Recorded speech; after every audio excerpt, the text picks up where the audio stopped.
Raping a 78-year-old woman, then setting her on fire, is now behind bars. Police believe this man, Neal, was working as a door-to-door salesman at the time of the attack.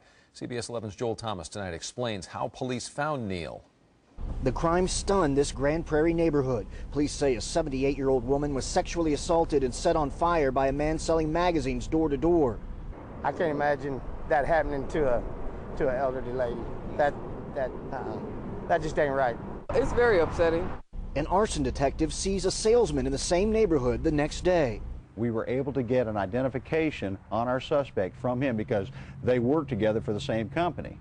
Police arrest this man, 23-year-old Daniel Neal, as he prepares to enter a Fort Worth neighborhood to sell magazines. Police say he works for a company that sends crews of magazine salesmen around the country. Investigators say Neal has an extensive criminal history in several states, including a pending burglary charge in Maryland. Investigators find Neal was in this neighborhood the day of the attack and asked to be transferred to a Fort Worth crew the very next day. People who live and work nearby want swift justice. It would be at least 10 to 15 years and some restitution and maybe an apology. He did that to her, set her on fire. If it didn't kill her, I'm sure she's burnt pretty good. So, do the same thing to him.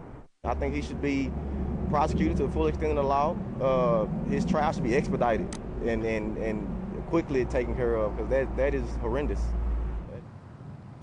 Police say the victim is expected to fully recover and return here to her neighborhood. And here's something that should have marked Neal as suspicious. He was not wearing a required city permit identifying who he was. Police say if somebody knocks on your door saying they're a salesman without a permit, send them away and call police. Reporting live, Joel Thomas, CBS 11 News. Are killed.